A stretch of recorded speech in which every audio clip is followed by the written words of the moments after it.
Hello everyone, last వీడియోలో మనం application ఫామ్స్ని ఎలా డౌన్లోడ్ చేసుకోవాలో చూసాం. ఈరోజు మనం సచివాలయంలో ఏదైనా అప్లికేషన్ని అప్లై చేసుంటే వాటి యొక్క స్టేటస్ ఏంటో ఎలా చూడాలో ఈరోజు చూద్దాం.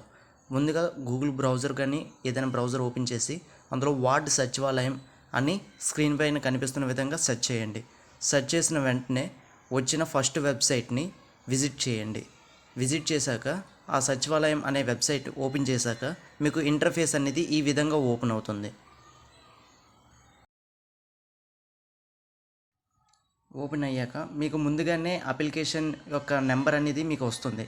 అప్లికేషన్ నెంబర్ అనేది ఎలా ఉంటుందో మీకు చూపిస్తాను. ఇక్కడ మీరు ఈ వెబ్సైట్ ఇలా ఓపెన్ అయిన తర్వాత సర్వీస్ రిక్వెస్ట్ స్టేటస్ చెక్ అని మీకు కనిపిస్తుంది.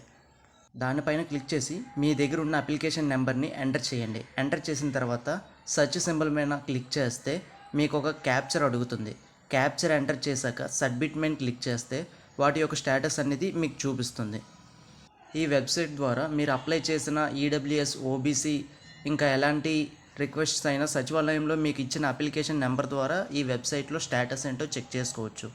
ఈ విధంగా క్యాప్చర్ ఎంటర్ చేయండి. క్యాప్చర్ ఎంటర్ చేశాక సబ్మిట్ మీద క్లిక్ చేయండి. సబ్మిట్ మీద క్లిక్ చేశాక మీకు ఎవరెవరి దగ్గర నుంచి అంటే అప్లికేషన్ ప్రాసెస్ ఎవరి దగ్గర నుంచి స్టార్ట్ అవుతుంది, ఎవరి దగ్గర ఎండ్ అవుతుందో కూడా మీకు ఈ వెబ్సైట్లో చూపిస్తుంది. వెబ్సైట్ లింక్ అనేది డిస్క్రిప్షన్లో కూడా ఉంటుంది, ఒకసారి చెక్ చేయండి. డిస్క్రిప్షన్ అంటే వీడియో కింద పేరు చూపిస్తుంది కదా, ఆ పేరు మీద క్లిక్ చేస్తే కింద డిస్క్రిప్షన్ అనేది ఓపెన్ అవుతుంది. మీకు అప్లికేషన్ నెంబర్ అనేది వాట్సాప్ ద్వారా అయినా వస్తుంది, లేదంటే నార్మల్ మెసేజ్ ద్వారా అయినా వస్తుంది. దయచేసి అది చెక్ చేసుకోండి.